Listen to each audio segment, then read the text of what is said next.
Welcome back. Asian Americans are a rapidly growing and diverse demographic in the United States.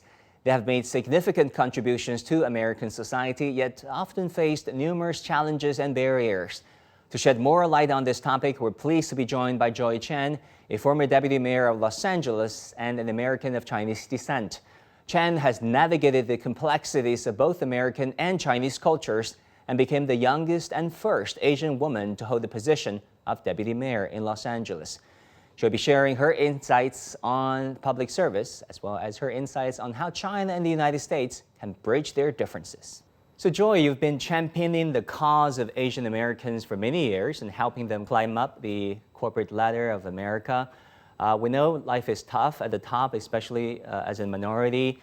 How would you compare the situation now versus years ago? And do you think because of the pandemic and the subsequent Asian hate in many parts of the country, things are reversing a little bit? The Asian American glass ceiling has been ongoing for, you could say, hundreds of years.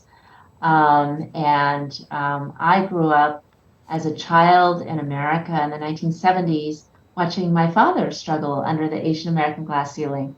You know, my father was born in China in Jiangxi province, and he went to MIT, where he studied a master's degree in engineering.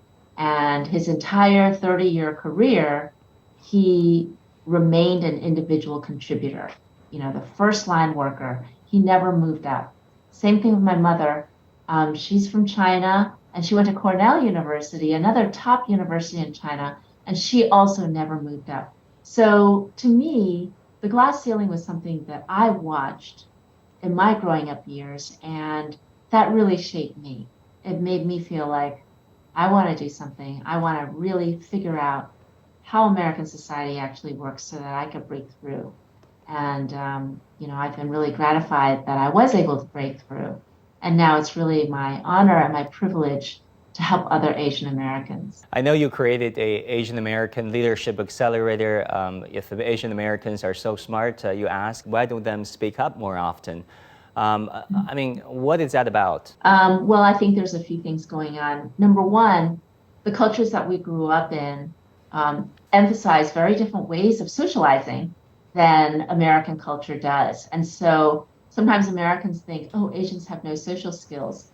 The fact is Asians have great social skills, but they're optimized for a different society. And most Americans don't know that. You know, most of us are just raised in our own society, and the way that we're raised is kind of like we have cultural goggles that shape the way that we look at the world. And misunderstandings happen when we expect other people to behave as if they're wearing our cultural goggles. So that's why Americans often say, oh, Asians are so passive, Asians have no social skills, but in fact, it's just that Asians are, culturally different. And so I think that, so the work that I've been doing is helping Asians understand the unwritten rules of the game in American business and society so that we can adapt ourselves and move up. I used to talk to Secretary Elaine Chao, and when she first came to America, she had a hard time adapting. She found out that America was a way more confrontational society than she thought it would be. She had a hard time adapting, but eventually she did. You rose to the position of deputy mayor of Los Angeles, the youngest and also the first Asian American female to hold that position. How did you pull it off?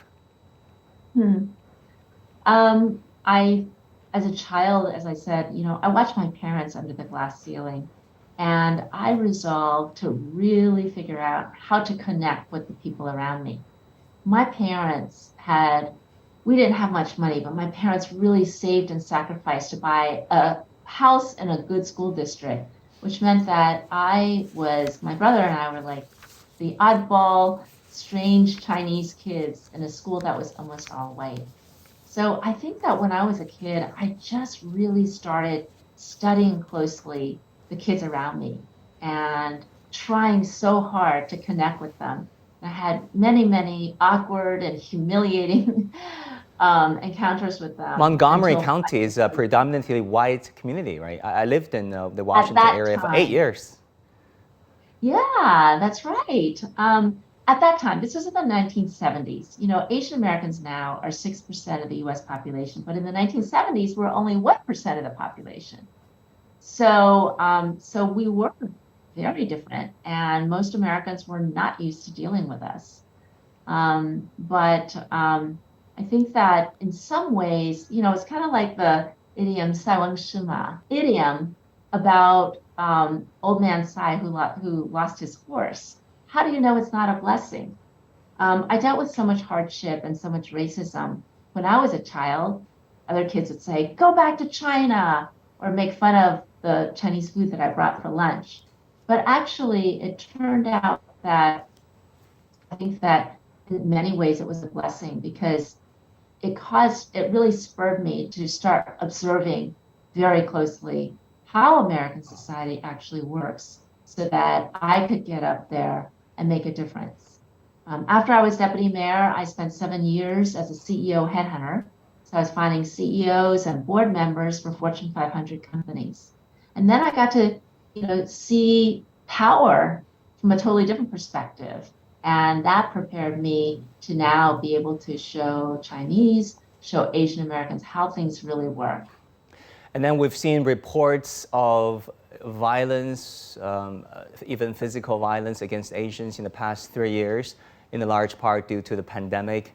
From your vantage point, how serious is it? Is it sporadic cases only, or is it becoming a trend whereby the American society is re-evaluating the merit, the existence of many Asians who don't look like them? Right now, there's that whole trend has lessened. You know, Trump has left office, so there's not that constant impetus of blaming Asians inaccurately, all Asians, for the coronavirus pandemic. But I think it's really important to know that these incidences were, you know, a tiny, tiny fraction of the American population who came out to, you know, to attack Asians. And in fact, by contrast, you know, I think many Americans just never really thought that Asians had many problems. And so there's been much more of an outpouring of shock by most Americans say, wow, I'm stunned at this amount of racism, and reaching out and saying, I'm so sorry. You know, I think that the anti-Asian hate has been a massive wake-up call for most Asian Americans say, I need to do something to make sure that I belong and everyone around me knows I belong. But it's also been a massive wake-up call for the American society at large. You know, in any society, there's some people who are very biased, who go out and attack other people at the drop of the hat, you know, who will scapegoat people. But in every society, the vast majority of people do not feel that way. And, you know, I've been personally just really heartened by so many people who I've known, strangers to close friends who I've never talked about racism to, who came out and called me and hugged me and said, I'm so sorry.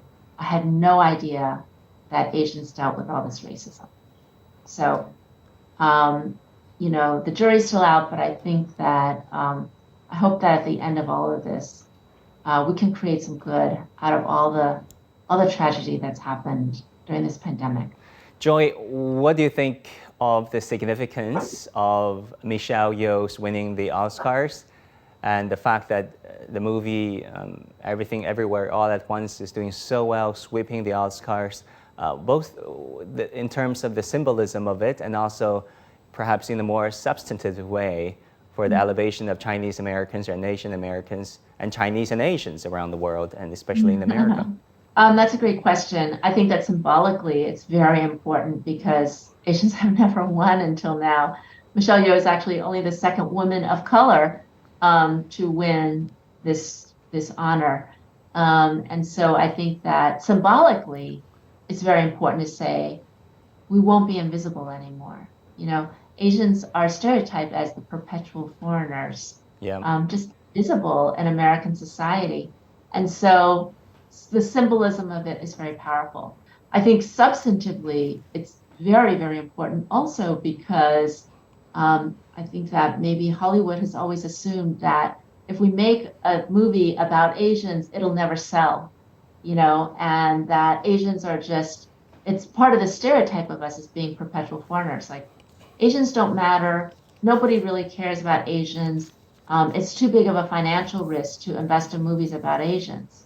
And what this shows is that Asian themed movies can be very commercially successful. So I think the substance of this is also very important. How do you feel about the current tensions across the Pacific Ocean between, China and the United States? Watching it from the outside, do you feel somehow, in some way, as a Chinese American, you're caught in between? What are your hopes for this relationship going forward? Well, I'm very concerned about these tensions. I feel that they're worse now than I've ever seen them in my life. And I just, as someone who has a huge love for China, and as someone who's grown up in the United States, and someone who speaks Chinese, I feel that I'm very worried about the future of this relationship. I feel like it would be so much better for peace and stability in our world and prosperity in our world for these two great powers to be able to get along well. Do you think we can recreate that win-win model and then create a future where we're all in this together, a collective future?